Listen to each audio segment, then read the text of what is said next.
Slipper ಹಾಕೊಂಡು ಹೋಗ್ಬೇಕು ಬೇಜಾರಾಗುತ್ತಲ್ಲ. ನೋಡಿ ಏನು ಅದ್ಭುತವಾಗಿದೆ ನೋಡಿ ದೇವಸ್ಥಾನ, ಸಕ್ಕತ್ತಾಗಿದೆ.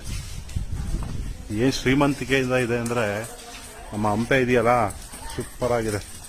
ಹಂಪೆನ ಕರೆಕ್ಟಾಗಿ ನೋಡ್ತೀವಿ ಅಂದರೆ 4-5 ದಿನ ಆದರೂ ಸಾಲಲ್ಲ. ಸುಮ್ಮನೆ ಮೇಲೆ ನೋಡ್ಕೊಂಡು ಹೋಗ್ತೀವಿ ಅಂದರೆ ಒಂದು ದಿನದಲ್ಲಿ ನೋಡ್ಬೋದು ಅಷ್ಟೇ. ನೋಡಿ ಗಡಚಿನೇ ಬಾ, ಬನ್ನಿ ಒಳಗಡೆ ಹೋಗಿ ಬರೋಣ. ಆದರೂ ನಮಗೆ ಮನ್ಸು ಒಪ್ಪಲ್ಲ. ಅವ್ರು ಹಾಕೊಂಡೋಗಿ ಅಂತಾರೆ ಸ್ಲಿಪ್ಪರ್ನ, ನಮಗೆ ಮನ್ಸು ಒಪ್ಪಲ್ಲ ಅಲ್ವಾ. ನಾವು ದೇವಸ್ಥಾನಕ್ಕೆ ಎಲ್ಲೂ ದೇವ್ರು ಇರಲಿ ಬಿಡಲಿ ಆ ಪ್ಲೇಸ್ಗೆ ಅಷ್ಟೇ ಮರ್ಯಾದೆ ಇದ್ದೇ ಇರುತ್ತಲ್ವಾ.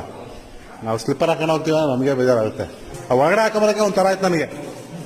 ಯಾಕಂದ್ರೆ ಇಷ್ಟೊಂದು ಶ್ರೀಮಂತಿಕೆ ಇರೋ ದೇವಸ್ಥಾನ ನಾವು ಅಷ್ಟೊಂದು ಸ್ಲಿಪ್ಪರ್ ಹಾಕೊಂಬರೋದು ವ್ಯಾಲ್ಯೂನೇ ಇರೋಲ್ಲ.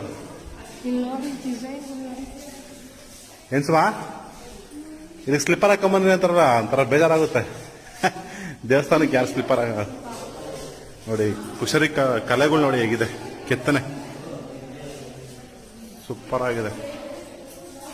ಹೊರಗಡೆ ದೇವ್ರು ಇಲ್ವಂತೆ, ಹಾಗಾಗಿ ಪೂಜೆ ಏನು ನಡೆಯಲ್ಲ. ಮತ್ತೊಂದು